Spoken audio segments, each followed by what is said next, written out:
সৌজন্যে modern green city এবং কাজী and কাজী টি।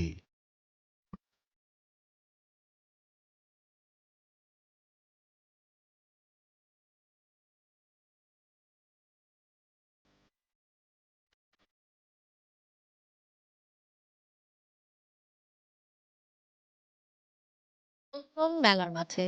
মেলার মাঠে আজও সঙ্গে আছি আপনাদের সাথে আমি কিশোর জামান। দেখতে, দেখতে কিন্তু হাঁটি, হাঁটি করে মেলা অর্ধেকের বেশি সময় গড়িয়ে গেছে। মেলা আমরা পাবো আর মাত্র ১২ দিন। কিন্তু এই ১২ দিন পেলেও এই ১৮তম দিন পর্যন্ত কিন্তু আমরা নতুন প্রচুর বই পেয়েছি। এবার প্রকাশনা এসছে গতবারের থেকে কিছুটা বেশি, যে কারণে নতুন প্রকাশনাগুলো থেকেও কিন্তু বেশ কিছু ভালো বই এবার পাঠকরা পেয়েছেন। আর বরাবরের মতোই আসলে যেটা আমরা প্রতি বছর মেলায় দেখি, গল্প উপন্যাসের পাশাপাশি গবেষণার কথা বলি কিংবা রুমের কথা বলি, নানা ধরনের বইয়ের সমাহার কিন্তু এই অমৃতসর বইমেলাকে কেন্দ্র করে, এবং এখানে কিন্তু সেরকম পাঠকও আসলে প্রকাশকরা পান। আর ১৮তম দিনে এসে আমরা কিন্তু বিগত দুটো দিন যতটা মানুষের সমাগম দেখেছি, আজকে ঠিক অতটা চোখে পড়ছে না, কিন্তু মেলার মাঠে কিন্তু পাঠকরা আছেন, দর্শনার্থীও আছেন, হয়তোবা বেলা বাড়ার সাথে সাথে আরও কিছুটা বাড়বে।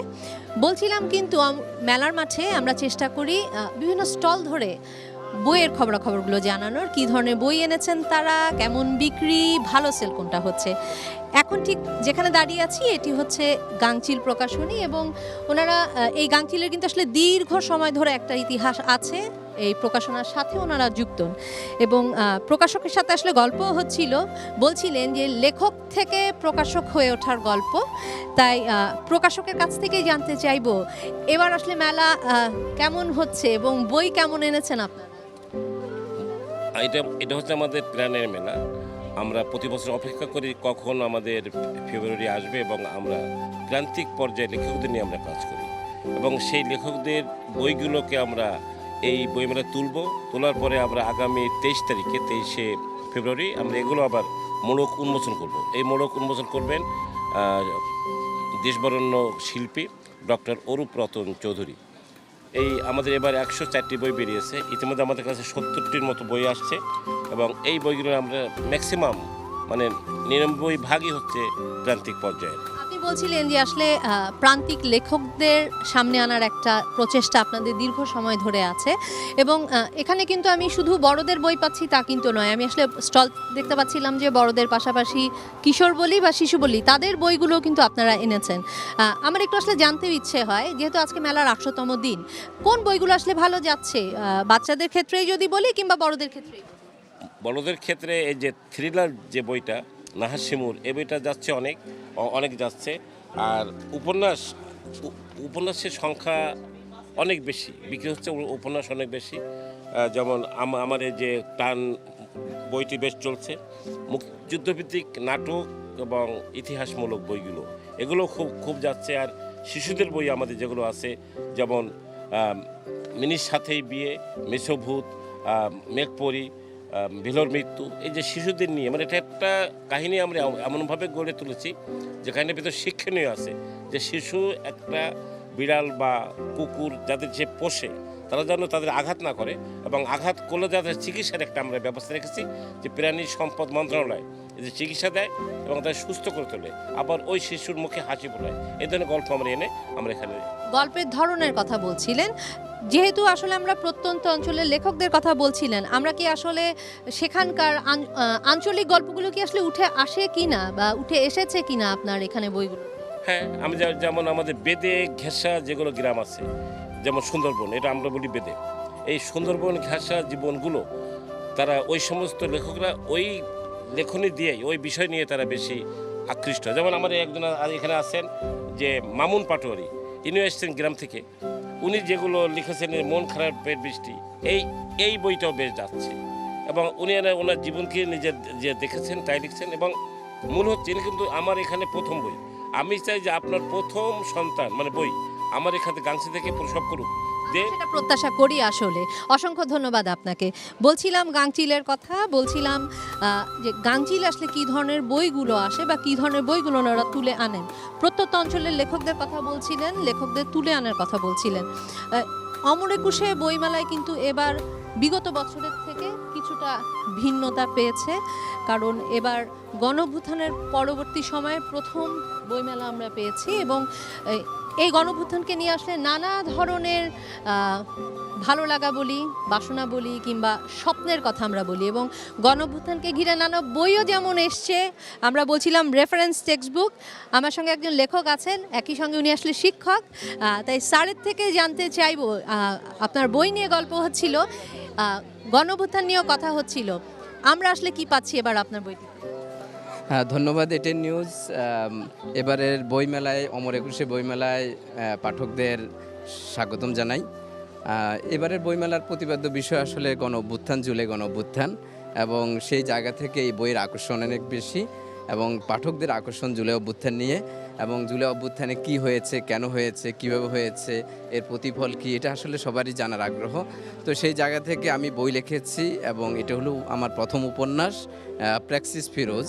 তো প্র্যাক্সিস ফিরোজের নামটা আসলে এমন যে প্র্যাক্সিস একটা সংগঠন, যে ছাত্ররা যে সংগঠন তৈরি করেছে, যে সংগঠন মুক্তির জন্য এবং জনগণের মুক্তির জন্য যে এই সংগঠন তৈরি করেছে, এই সংগঠনের উদ্দেশ্য হলো জনগণকে সর্বপ্রকার অত্যাচার, অনাচার, দুর্নীতি থেকে মুক্ত করা, এবং সেই মুক্তির দাবিতেই কিন্তু বিশ্ববিদ্যালয়ের ছাত্ররা আন্দোলনে নেমেছে। এবং সেই জায়গা থেকে এই অভ্যুত্থানের যে পটভূমি আমি রচনা করেছি, যে কেন এই অভ্যুত্থান তৈরি হয়েছে, এবং সেই জায়গা থেকে যে এই ঘটনা প্রবাহ, গণ অভ্যুত্থানের ঘটনা প্রবাহ তৈরি হয়েছে, এবং সেখানে যারা শহীদ হয়েছে, আহত হয়েছে, তাদের প্রতি আমি সমবেদনা জানাই এবং শোক জানাই এবং সমবেদনা জানাই। এবং এখান থেকে আমি যেটা পটভূমি তৈরি করেছি, যে তাদের এই আত্মত্যাগ, তাদের এই ত্যাগের মধ্য দিয়ে যে বিপ্লব রচিত হয়েছে, সেই বিপ্লবের পরবর্তী অধ্যায়ে আমরা দেখেছি যে রাষ্ট্র সংস্কার একটা বিশাল চ্যালেঞ্জ।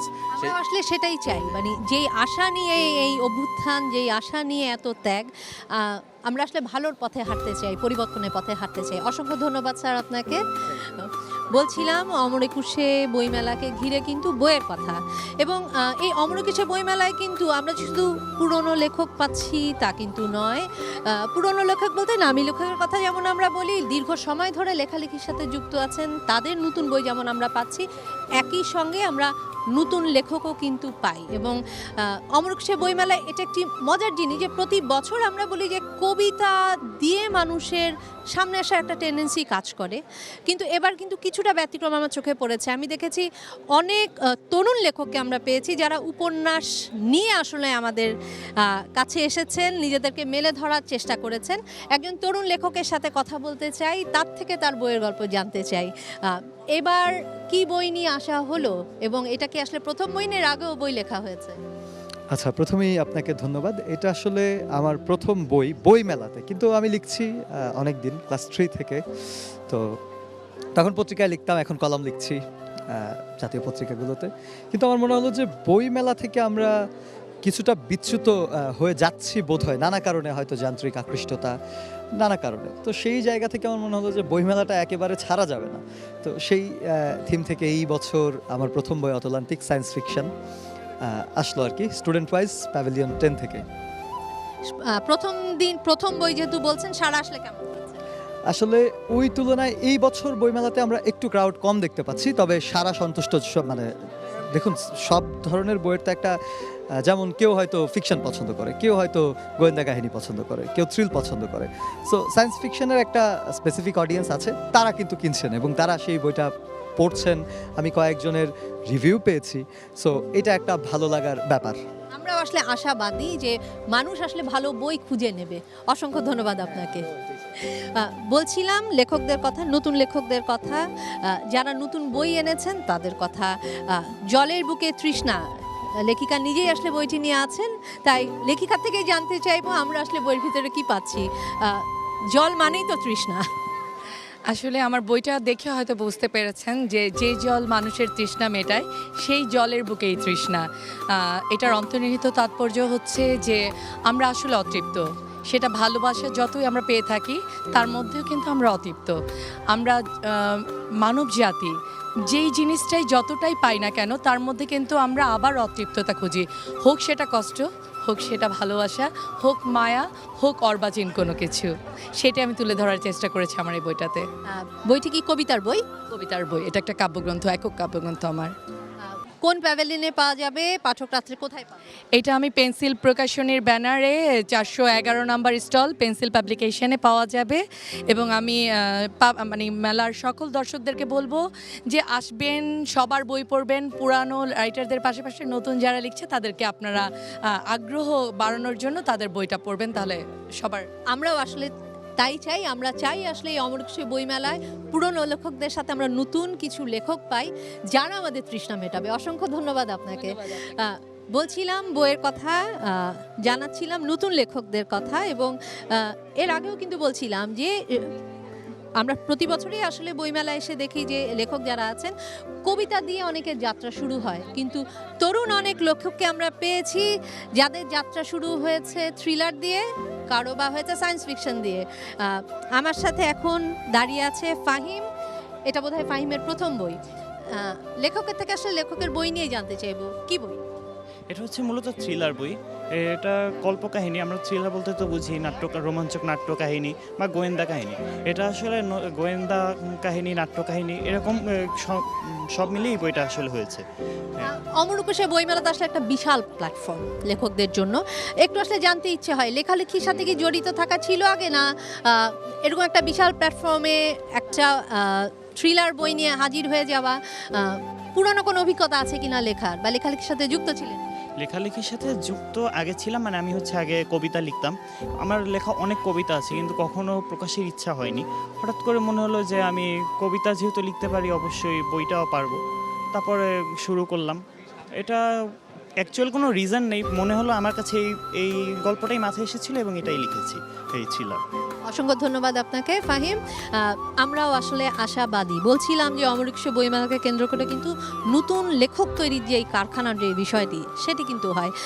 লেখালেখির সাথে দীর্ঘ সময় ধরে জড়িত, হয়তোবা কখনো বই আকারে প্রকাশিত হয়নি, যেহেতু এই বিশাল প্ল্যাটফর্মে সেই সুযোগটা ওনারা পান, সেই সুযোগটা ওনারা আসলে বরাবরই নেন। এখন ঠিক যেখানে দাঁড়িয়ে আছি সেটি হচ্ছে রয়্যাল পাবলিকেশনস, এবং প্রত্যেকটি স্টলের কথা বলি, প্যাভিলিয়নের কথা বলি, সবার কিন্তু এক ধরনের স্বকীয়তা আছে। কারো হয়তো বা হুমায়ুন আহমেদের বইটি বিক্রি ভালো, কারো বা আনিসুল হক, কারো বা অন্য কোনো লেখক, কারো বা সায়েন্স ফিকশন। তবে কিছু পাবলিকেশনস আমরা বরাবরই দেখেছি সব মিলিয়ে, তার মানে আপনি এখানে এলে সব স্বাদের বই পাবেন। সেটা হতে পারে আপনার পাঠ্য বইয়ের জন্য লাগতে পারে, হতে পারে আপনার গল্পের তৃষ্ণা মেটাবে, হতে পারে রম্য। তাই প্রকাশকের থেকে জানার, রয়্যাল এবার আসলে কতগুলো বই এনেছে এবং পাঠকরা আসলে কি কি বই এখন পর্যন্ত বেছে নিয়েছে, কারণ মেলার তো অর্ধেক সময় শেষ হয়ে গেল, আর মাত্র 12 দিন আমরা পাচ্ছি মেলা। ধন্যবাদ এটিএন নিউজকে। আসলে রয়্যাল তো বরাবরই নতুনত্ব কিছু নিয়ে আসে।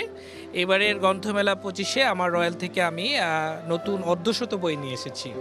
তার মধ্যে এবার বেশি সাড়া পাচ্ছি রোমান্টিক উপন্যাস কাবেরী। এটি অলরেডি মেলার এই 18তম দিনে আমাদের 4র্থ মুদ্রণ চলছে মেলা চলাকালীন সময়ে। তারপরে আবার ভিন্ন মাত্রার একটা বই আছে নারীদেরকে নিয়ে লেখা অন্যপক্ষ, এটিও আমি বেশ সাড়া পাচ্ছি আমার প্রকাশনা থেকে।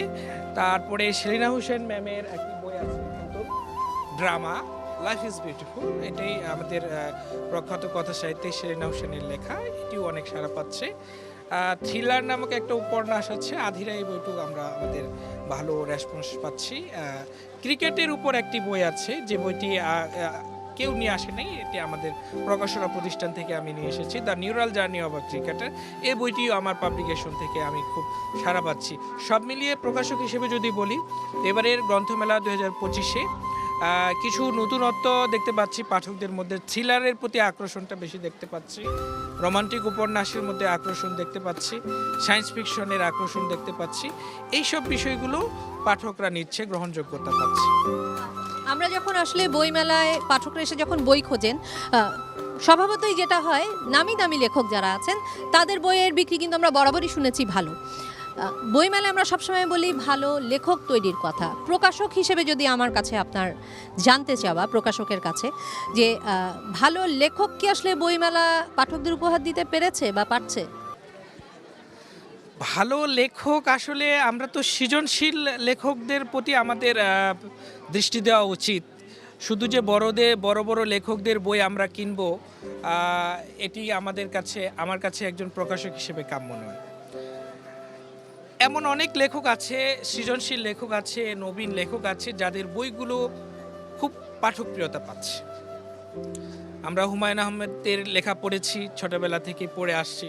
তিনি একজন জীবন্ত কিংবদন্তি ছিলেন, এখনো আমাদের মাঝে তিনি আছেন। তিনার লেখা আমার সেই ক্ষেত্রে কি মনে হয় যে প্রকাশকদের আসলে নতুন লেখকদের আরো বেশি স্পেস দেওয়া প্রয়োজন আমার কাছে মনে হচ্ছে নবীনদেরকে আরও স্পেস দেওয়া প্রয়োজন। এবং সেই সুযোগটা রয়্যাল থেকে আসলে নতুন লেখকরা পাবে? আমরা করে দিচ্ছি। আমরা রয়্যাল থেকে প্রতি বছরেই আমরা একটা আয়োজন করি, নতুনদেরকে নিয়ে আমরা আয়োজন করি। আমরাও আশাবাদী। অসংখ্য ধন্যবাদ রয়্যালকে। নতুন লেখকদের কথা বলছিলাম, নতুন লেখক তৈরির কথা বলছিলাম, ভালো বইয়ের কথা বলছিলাম। অমরকুশে বইমেলার 18তম দিন কিন্তু হাঁটি হাঁটি পাপা করে প্রায় শেষ, কারণ আর মাত্র 12 দিন আমরা পাচ্ছি অমরকুশে বইমেলা, এবং এই 12 দিনে কিন্তু আমরা আরও অসংখ্য নতুন বই পাবো। তবে 18তম দিনের খবরটা কিন্তু জানাতেই হয়, কারণ 18তম দিনে এসে কিন্তু আমরা 79টির মতো বই পেয়েছি, এবং সব মিলিয়ে 1632টির মতো বই পেয়েছি। 1600-র কিছুটা উপরে আসলে বই, কারণ অন্যান্য সময় এই সংখ্যাটা আরও বেশি হয়। সময় তো প্রায় শেষ, বিদায় নিতে হবে মেলার মাঠ থেকে। তবে আগামীকাল আবারও ফিরবো, আবারও জানাবো অন্য কোনো স্টল থেকে সেখানের নতুন বইয়ের গল্প। সে পর্যন্ত সবাই সুস্থ থাকুন, ভালো থাকুন।